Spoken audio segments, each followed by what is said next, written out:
सबसे पहले आपको बताएं कि मुल्क भर में पेट्रोल ₹1.86 फी लीटर सस्ता कर दिया गया है, जबकि हाई स्पीड डीजल की कीमत में ₹3.32 कमी कर दी गई है। लाइट डीजल की कीमत में ₹2.97 फी लीटर कमी की गई है। वज़ीर आज़म ऑफिस के ऐलान के मुताबिक मिट्टी के तेल की कीमत में ₹2.15 फी लीटर कमी की गई है।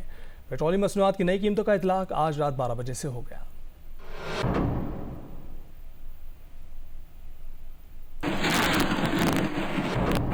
और लाहौर के शहरियों ने पेट्रोलियम मसनूआत की कीमतों में हालिया कमी को नाकाफ़ी करार दे दिया है। उनका कहना है कि कीमतों में इतनी थोड़ी कमी है तो बेहतर था कि हुकूमत कुछ ना करती।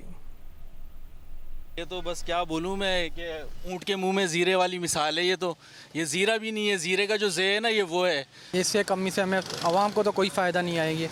IPPs पे लगाम दे तो आवाम को फ़ायदा होगा। ₹1 कम किया, 15 दिन बाद फिर ये 10-5 रुपये बढ़ा देंगे। इस तरह बढ़ाते हैं उस तरह कम भी करना चाहिए उस हिसाब से। जिसकी सैलरी 30,000 रुपये और उसका रोज़ का आना जाना है कहीं पर, अब वो बेचारा 300, 250, 300 1 लीटर तो रोज़ का पेट्रोल डला देता है। एक कौन सा एहसान कर दिया यार, बढ़ाना 10-15 रुपये, कम करना ₹1.86, वो तो वैसे ही पंप वाले मार देते। पहले ही बिजली के बिलों से देखें ना आवाम पिस रही है, इधर से करेंगे वो फ्यूल प्राइस एडजस्टमेंट उधर लग के आ जाएगी। ऐसे ही और क्या होना, ₹1.86 क्या रिलीफ है, ज़्यादा दें तो फिर ही है ना। आटे में नमक तो बराबर ही सस्ता हुआ है, इससे क्या बनना है। जब 140 रुपये था वहाँ पे आएगा तो हमें समझ आएगी कुछ बात की। इसमें तो कोई समझ नहीं आती। ₹1.40 से क्या बनता है, ₹1.40 फ़कीर नहीं लेते अब। शहबाज शरीफ साहब को भी और सारी गवर्नमेंट को थैंक यू सो मच। बढ़ाएंगे 10 रुपये, कम हुआ 1 रुपये, इनका ये भी एहसान है, ये भी सर माथे पे। ये भी रहने देना था ना, बढ़ा ही देते उससे बेहतर था, इससे बेहतर था बढ़ा देते, कोई फायदा नहीं है इसका। ये तो बहुत ज़्यादा कम हो गया, इकट्ठा ही ₹1.86। वेरी गुड हुकूमत। 15 रुपये बढ़ाते हैं और साथ ही एक 2-2 रुपया करके रिलीफ दे के समझते हमने बहुत बड़ा तीर मारा है। ये पागल बनाया हुआ है। ये क्या रिलीफ है कि पेट्रोल का वही ऊपर लेके जाते हो फिर नीचे कर देते हो, इसी तरह घुमाई जाते हो। अब ये थोड़े दिन बाद देखना 1 महीने बाद यही पेट्रोल 10 रुपये फिर महंगा कर देंगे। यहाँ पे आवाम बेचारी कुछ बोलती नहीं है, जिसका दिल करे यार वो अपनी मनमानियाँ करता है। आवाम इनको चाहिए हुक्मरानों को कम से कम यार किसी गरीब का एहसास करो। ये अल्लाह तेरा लाख शुक्र है कि ₹1.86 घटे है। ਹੁਣ 5 रुपये ਵਧੇਗਾ तो इस तो अलावा ਵਧਣਾ क्यों हो गया? कुछ भी कम नहीं हुए, वही बढ़ाया हुआ है पेट्रोल। लोगों को बस ये कि भाई पैसे कम किए पेट्रोल के, इतनी महंगाई लगी पड़ी हुई है, गरीब बेचारे पता नहीं क्या क्या कर रहे हैं, बस अल्लाह रहम करे। ये बढ़ाने के टाइम तो बढ़ाते हैं एकदम, कीमतें 15-15 रुपये बढ़ा देते हैं, और कम करने के टाइम पे ₹1.86 कम किए, तो ये तो गरीबों का खून जो ना चूसा जा रहा है। बहिरा अरब में मौजूद समुद्री तूफान असना सिंध की साली पट्टी से मजीद दूर हो गया है। सिंध के माहीगीर इतवार से अपनी सरगर्मियां शुरू कर सकते हैं। महकमा मौसमियात ने 8वां ट्रॉपिकल साइक्लोन अलर्ट जारी कर दिया है। समुद्री तूफान वस्ती बहिरा अरब में मौजूद है। गुज़िश्ता 6 घंटों के दौरान समुद्री तूफान मगरब की जानिब बढ़ा है। तूफान कराची के जनूब मगरब से 370 और उरमाड़ा से 250 किलोमीटर दूर है।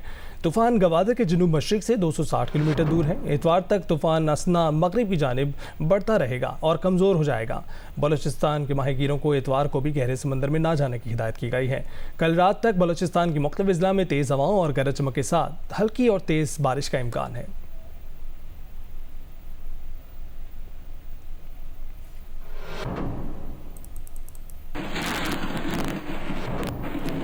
और कराची के मुख्तलिफ इलाकों में हालिया बारिश और तेज़ हवाओं की वजह से दर्जनों दरख्त गिर गए, जिसकी जद में आकर खातून समेत 3 अफराद जाँ बहक हो गए, जबकि मुतादिद जख्मी भी हुए हैं। शहर के कई मकामात पर दरख्त गिरने से गाड़ियों को भी नुकसान पहुंचा है।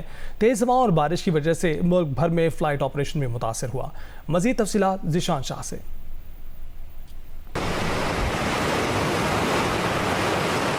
कराची में असना तूफान के ज़ेर असर होने वाली गुज़िश्ता रोज़ से जारी तेज़ हवाओं और बारिश के सबब शहर के मुख्तलिफ इलाकों में दर्जनों दरख्त गिर गए और नशेबी इलाकों में पानी जमा हो गया। आराम बाग में रिहायशी इमारत की सीढ़ियां गिर गईं। हादसे में कोई जानी नुकसान नहीं हुआ। इमारत की बालाई मंजिल पर फंसे अफराद को रेस्क्यू 1122 के अमले ने बाहिफाजत निकाला। फेडरल बी एरिया ब्लॉक 16 में दरख्त गिरने से नौजवान साद जमाल जाँ बहक हो गया, जबकि गुलशन इकबाल बैतुल मुकर्रम मस्जिद के करीब दरख्त गिरने से एक खातून जाँ बहक हो गयी। गुज़िश्ता रोज पीपल्स चौरगी के करीब तेज हवाओं के बाइस दरख्त गिर गया, जिसकी जद में आकर 20 साला नौजवान जाँ बहक हो गया।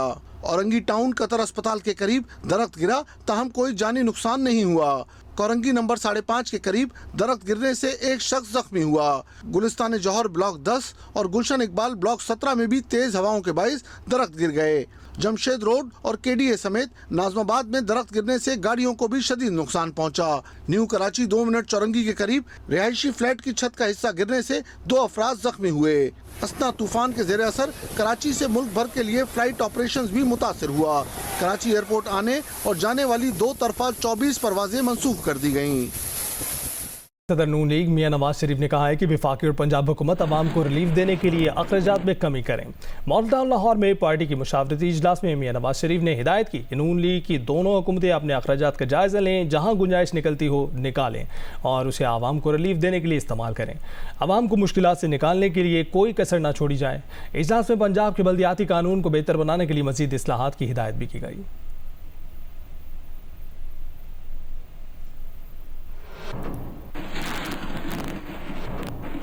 मुस्लिम लीग नून की हुकूमत ने पंजाब और इस्लामाबाद में इसी साल बल्दियाती इंतखाबात करवाने का फैसला किया है। वफाकी वजीर एहसन इकबाल का कहना है कि बानी PTI NRO चाहते हैं जो उन्हें नहीं मिलेगा।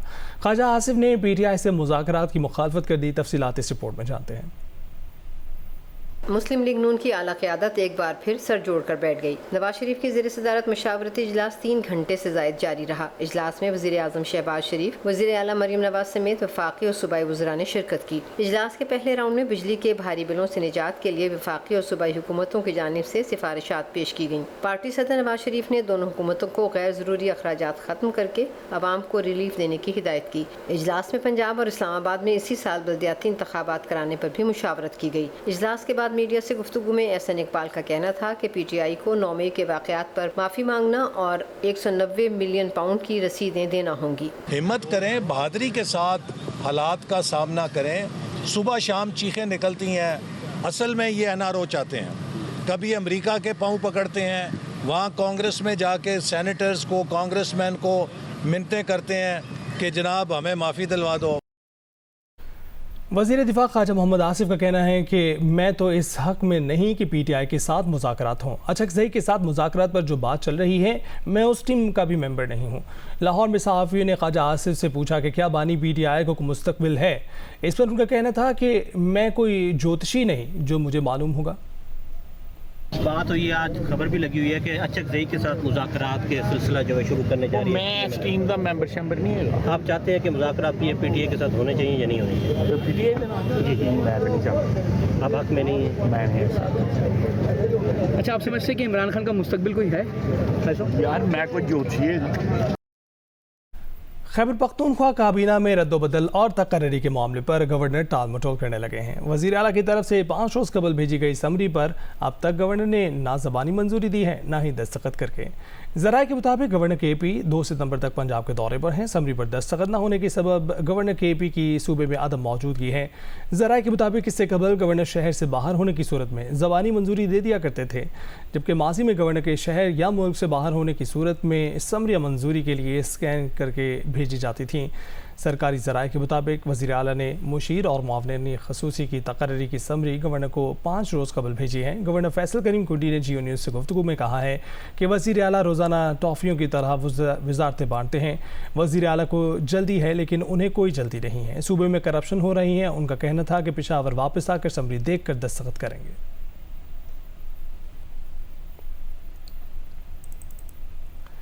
यहाँ आपको बताएं कि लेफ्टिनेंट कर्नल खालिद अमीर और उनके 3 मकबूल रिश्तेदार बाहिफाजत घर वापस पहुँच गए हैं।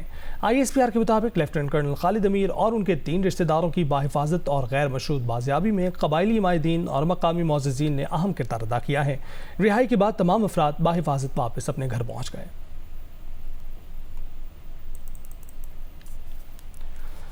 और वज़ीर आला पंजाब मरीम नवाज का कहना है कि माजी की रिवायात के बरक्स अब आवाम का पैसा आवाम को रिलीफ देने पर ही खर्च हो रहा है। मरीम नवाज से स्पीकर सूबाई असम्बली मलिक मोहम्मद अहमद खान ने मुलाकात की। इस मौके पर वज़ीर आला पंजाब ने कहा कि सूबाई काबीना ने आवाम दोस्त प्रोग्राम की मंजूरी देकर तारीख साज से इक़दाम किया है।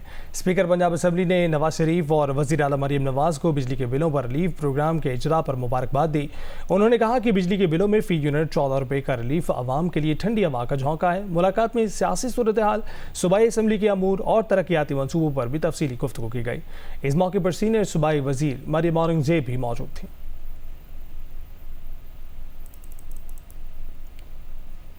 और 1 सितंबर से एलपीजी की फी किलो कीमत में 7 रुपये इजाफा कर दिया गया है। एलपीजी के 11.8 किलोग्राम के घरेलू सिलेंडर की नई कीमत 82 रुपये 84 पैसे महंगा कर दिया गया है। एलपीजी के घरेलू सिलेंडर की नई कीमत 2,879 रुपये मुकर्रर की गई है। ओगरा ने नोटिफिकेशन भी जारी कर दिया है। ओगरा नोटिफिकेशन के मुताबिक एलपीजी की फी किलो नई कीमत 244 रुपये मुकर्रर की गई है। एलपीजी का 11.8 किलोग्राम का सिलेंडर जो अगस्त में 2,796 रुपये 56 पैसे का था, सितंबर के लिए उसकी कीमत में 82 रुपये 84 पैसे इजाफे से सितंबर के लिए 2,879 रुपये 10 पैसे का कर दिया गया है।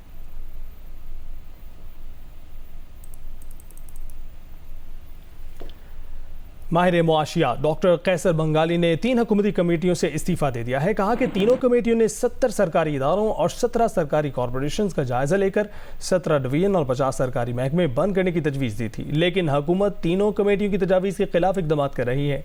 अखराजात में कमी के लिए अफसरान की बजाय छोटे मुलाजमीन को निकाला जा रहा है। महकमों से ग्रेड 17 से 22 तक के अफसरान की नौकरियों को बचाया जा रहा है। बड़े अफसरान को हटाया जाता तो सालाना 30 अरब के अखराजात कम होते हैं, लेकिन हुकूमत उनकी तजावीज़ के बरखिलाफ ग्रेड 1 से 16 के मुलाजमीन को फारिग कर रही है।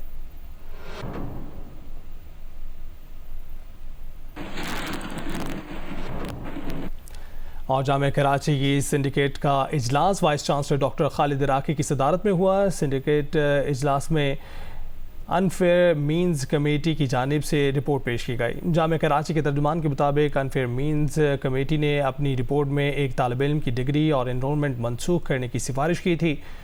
सिंडिकेट अरकान ने इस सिफारिश की मंजूरी दे दी है। यूँ एक तालिब इल्म की डिग्री मनसूख कर दी गई है।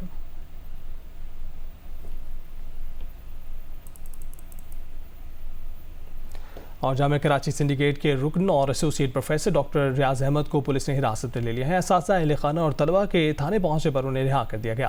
प्रोफेसर रियाज का कहना है कि कई घंटों तक थानों में घुमाया गया। डॉक्टर रियाज अहमद के अहलिया के मुताबिक डॉक्टर रियाज अहमद 1:30 बजे यूनिवर्सिटी जाने के लिए घर से निकले। 5 बजे पता चला कि वो यूनिवर्सिटी नहीं पहुँचे। डॉक्टर रियाज के पुरअसरार तौर पर लापता होने पर वो हैदराबाद थाने पहुँचे तो रियाज अहमद थाने में मौजूद थे, ताहम बाद में उन्हें थाने से कहीं और मुंतकिल कर दिया गया। इस दौरान अंजुमन असातिज़ा जामिया कराची के जिम्मेदारान और तलबा भी पहुंच गए, जिसके बाद रियाज अहमद को वापस हैदराबाद थाने पहुंचा दिया गया।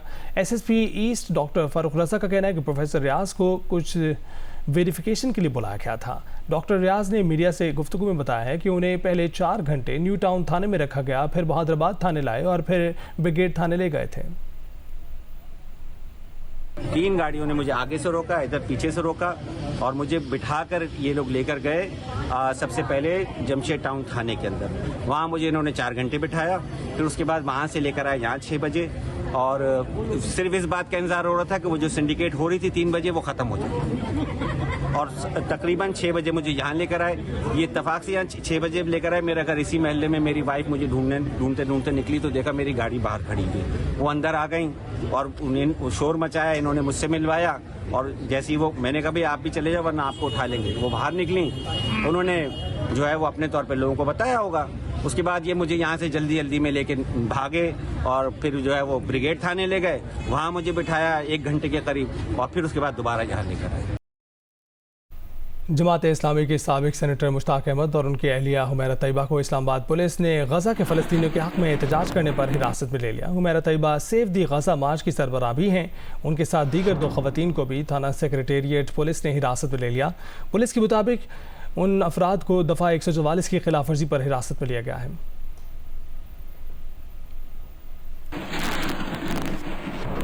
जमीयत उलमा इस्लाम के रहनुमा मौलाना अब्दुल गफूर हैदरी का कहना है कि मौलाना फजल रहमान सियासी चश्मा हैं, इसलिए हर कोई उनके पास आ रहा है। जियो न्यूज़ के प्रोग्राम नया पाकिस्तान में गुफ्तगू करते हुए अब्दुल गफूर हैदरी ने कहा कि मोहसिन नकवी की मुलाकातों में मौजूदगी से लगता है कि इन मुलाकातों में इस्टेब्लिशमेंट की आशीर्वाद शामिल है। 2 मुलाकातें जो सदर मुमलिकत के साथ हुई और फिर शहबाज शरीफ साहब के साथ हुई आपके घर पे, मौलाना फजल रहमान साहब के घर पे, उसमें एक चीज़ मुश्तरका थी कि दोनों में वजीर दाखिला मोहसिन नकवी साहब मौजूद थे। और मोहसिन नकवी के हवाले से तो ये कहा जाता है कि वो इस हुकूमत के नॉमिनी नहीं है, वो इस्टेब्लिशमेंट के नॉमिनी है। तो इससे आप लोगों ने क्या अखज़ किया कि ये मुलाकातों में क्या कहीं ना कहीं अमल दखल इस्टेब्लिशमेंट का भी है? ये जो मुलाकातें हैं, ये बात कहते हुए थोड़ा सा झिझक रहा हूँ कि इसके पीछे भी कोई इस्टेब्लिशमेंट की आशीर्वाद ना हो, लेकिन फिर भी जो बात आप फरमा रहे हैं कि मोहसिन नकवी साहब जो है वो असल भाई उनका बंदा है, तो ये कोई ऐसा नहीं है कि आप कह रहे हैं या मैं कह रहा हूँ, ये जुबान ज़द आम है। एमक्यूएम के अरकान सिंध असेंबली ने कहा है कि बारिशों के बाद हैदराबाद की सड़कें और गलियां तबाह हो गई हैं। पीपल्स पार्टी के भरपूर इंतजामात के दावे झूठे निकले। एमक्यूएम रुकन असेंबली साबिर कायम खानी ने प्रेस कॉन्फ्रेंस में कहा कि हैदराबाद में बारिश से निमटने के कोई इंतजाम नजर नहीं आए। उन्होंने मुतालबा किया कि हैदराबाद को आफतज़दा इलाका करार दिया जाए।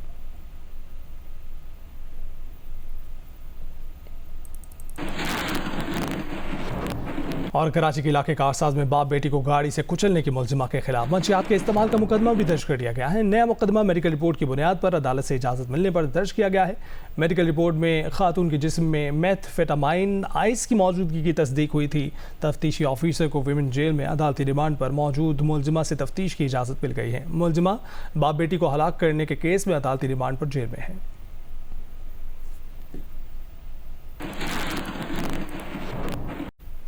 रहनुमा पीटीआई जुल्फी बुखारी की जायदादें जब्त करने के लिए एहतसाब अदालत में दरख्वास्त दायर कर दी गई है।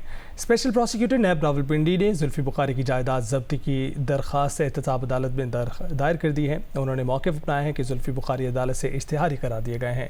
जुल्फी बुखारी की इस्लामाबाद में 34 कनाल, अटक में 1300 कनाल अराजी जब्त करने का हुक्म दिया जाए।